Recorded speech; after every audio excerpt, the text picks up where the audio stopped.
Korei block अंतर्गत मुकुंदपुर ग्राम पंचायत ओसाल ग्राम में अजगर आतंक बढ़ी चली घर पाखरे अचानक आकाश साप अजगर को देखि स्थानीय लोके भयभीत हो पड़ते स्थानीय बासिंदा कहवा अनुसार गत किछि दिन धरी गाँव में अजगर बुलुथिबार देखा मिलता किंतु गतकाली घर पाखरे जड़े महिला देखि अजगर बोली जानिपारि नथिले परे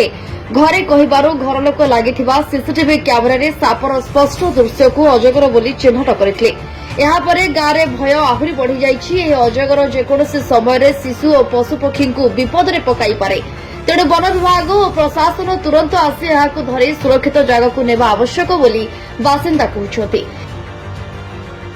दीर्घ 15-20 दिन तले आम पाख गाँ कड़िमिया आश्रम पाखरे गोटे साप अजगर साप देखते बोली लोक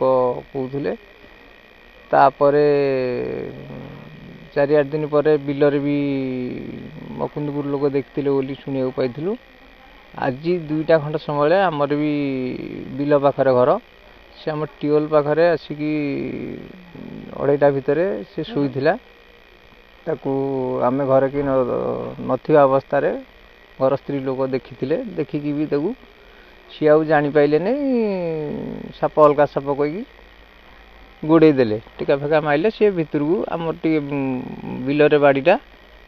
से बाड़ी रे घास फास अच्छी से भितर को पड़ेगा से दिन आम संध्या बेलू आसी पहुँचला बेलू आमको जिते कहले मोर बड़ भाई भी पहर दिन भी देखी तार पछपटू से टेका मारी सी भाविले धमणा फमणा कौन अच्छी कौन सी भी आते नजर दे नथिले आउ ये सब कथा को लक्ष्य करिक आमर सीसीटीवी आम जो देखिकी जांच कलु आमे अनुमान करूँ से साप कारण से सापर लंब जी घरे कहते 8 फुट 10 फुट लंब हम तेणुक आम से साप टे भयभीत अवस्था अच्छु एक हेल्पलाइन नंबर आनी फोन करूँ से मैंने कहले तुम काली की यदि आउ थे बाहर आम कति फोन कर कौन आम आ कि आम चाहूँ कि जदि फरेस्ट डिपार्टमेंट कई आसिकी तदारख करती सापटी कि स्नेक्स विभाग कौन अधिकारी आसिकी देखते आम सापटी पाते यदि एठू नहीं जाती आम टे भयभीत दूर हाँ प्रशासन तरफ यदि किसी पदक्षेप नि जाए मुख्य जिन सापटी यदि ये